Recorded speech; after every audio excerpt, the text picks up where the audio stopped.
BBC Reino Unido. Por favor, haga su pregunta.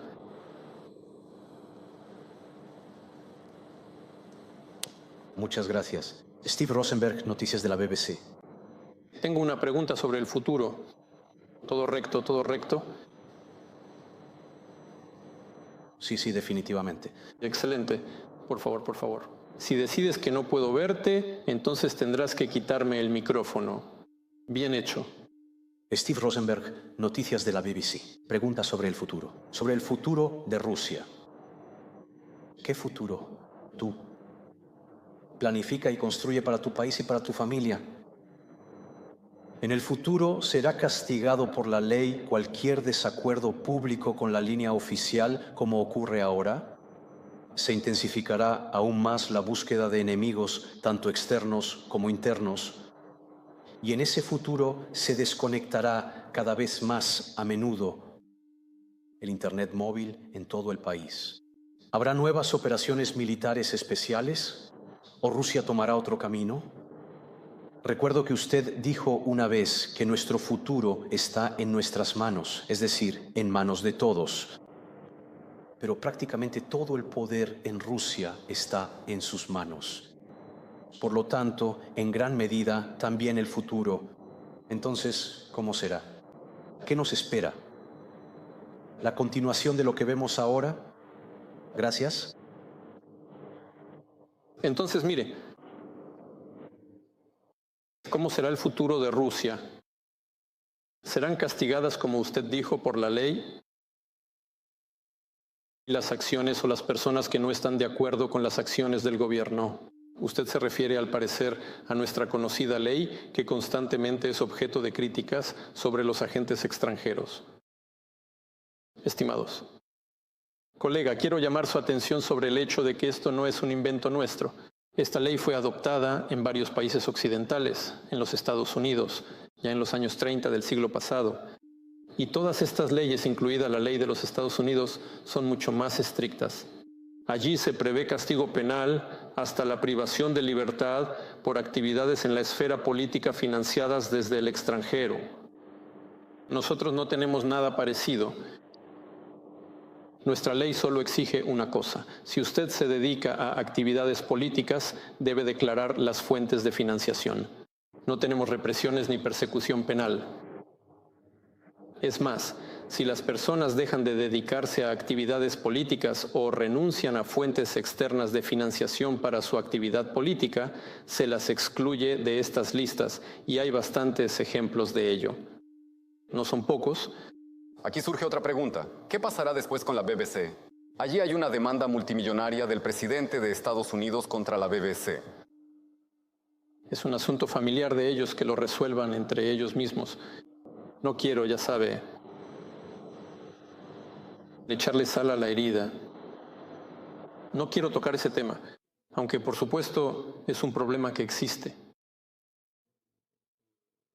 La información poco fiable y las manipulaciones.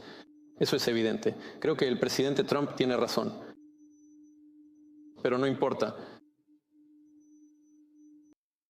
Si habrá, como usted dijo, nuevas operaciones militares especiales. No habrá ninguna operación si nos tratan con respeto, si respetan nuestros intereses, así como nosotros siempre hemos intentado respetar los suyos. Si no nos engañan, como lo hicieron con la expansión de la OTAN hacia el este, cuando dijeron que la OTAN no avanzaría ni una pulgada hacia el este. Eso es una cita textual. ¿Y qué pasó? Como decimos en nuestro país, nos engañaron. Simplemente ignoraron nuestros intereses en materia de seguridad. Ustedes crearon, bueno, no ustedes personalmente, por supuesto, sino los políticos occidentales crearon la situación actual con sus propias manos y siguen agravando la situación. Constantemente hablan de que se están preparando para una guerra con Rusia. Usted vive aquí, hasta donde sé, desde hace varios años. Usted lo entiende. Creo que incluso quienes hablan de una guerra con Rusia también lo entienden. ¿No acaso nosotros planeamos atacar a Europa? ¿Qué tontería es esa? Esto se hace por motivos de política interna. se hace para crear la imagen de un enemigo. Allí están creando la imagen de un enemigo, en este caso de Rusia. Esto es para encubrir los errores que durante años han cometido sistemáticamente muchos gobiernos occidentales, tanto en el ámbito económico como en el de la política social. ¿Dónde está esa agenda verde cuando se están reabriendo empresas carboníferas? Cerraron las centrales nucleares, ahora están volviendo a ellas. Es un error tras otro. Y todos intentan encubrirlo. Ahora, la malvada Rusia. Desvían la atención de su propia población de sus propios errores hacia el exterior. En esencia, incluso sus preguntas son, en principio, intentos del mismo tipo. Usted dijo que todo el poder está en mis manos. Sí, hay poder que está en manos del presidente de la Federación Rusa. Y los límites de ese poder están claramente definidos y establecidos. En la Constitución de la Federación Rusa, en la ley fundamental de nuestro país y, digamos, cuando se toman decisiones a nivel legislativo. Sí, yo también, como en cualquier país, firmo esas leyes, pero ahora ya no tengo miedo de decir en qué proporción, pero una parte significativa de esas leyes es iniciada por los diputados de la Duma estatal o por los representantes de la Cámara Alta del Parlamento ruso, el Consejo de la Federación. Todos estos son hechos. Sí, por supuesto, el presidente ruso tiene grandes poderes. Pero creo que en nuestro país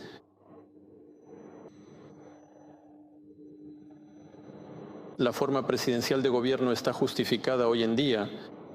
Pero quiero terminar con algo más. Estamos listos para trabajar contigo. Y con Gran Bretaña, y con Europa en su conjunto, y con Estados Unidos. Pero en igualdad de condiciones, con respecto, relaciones mutuas entre sí. Por cierto, si finalmente al final llegamos a ese punto en particular,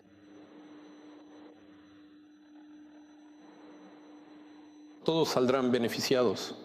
Ya he recordado una de las conversaciones en las que estuve presente cuando habló el ex canciller de la República Federal de Alemania, el señor Kohl, quien dijo, esto fue en el año 93, que el futuro de Europa, si quiere mantenerse como centro independiente de civilización, necesariamente debe estar junto a Rusia. Nos complementamos naturalmente. Trabajaremos juntos y nos desarrollaremos. Si esto no sucede, Europa desaparecerá gradualmente. Mira aquí. Rusia todavía, a pesar de que en el curso de la lucha contra la inflación hemos reducido nuestra tasa de crecimiento económico al 1%, pero aún así ocupamos el cuarto lugar en el mundo en paridad de poder adquisitivo. El cuarto, después de China, Estados Unidos e India. Luego sigue Rusia. Llamo su atención sobre esto. Detrás de nosotros están Japón y la República Federal de Alemania. El Reino Unido, al que usted representa. Hoy ocupa lamentablemente solo el séptimo, octavo o noveno lugar.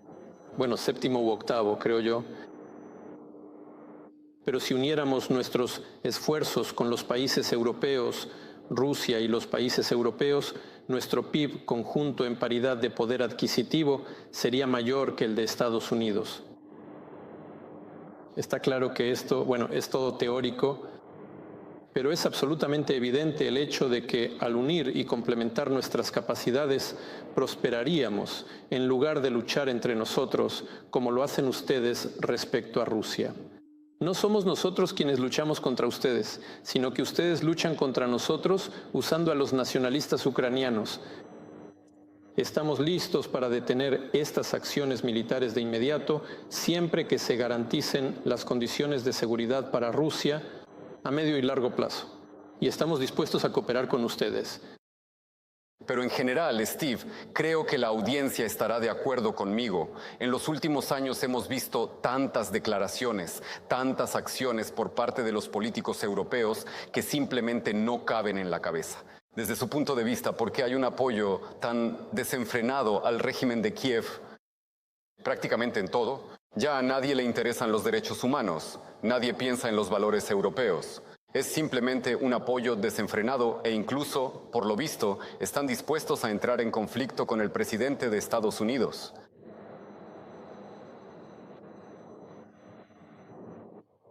¿Por qué se lleva a cabo una política así tan, como usted dijo, desenfrenada? Acabo de intentar explicarlo.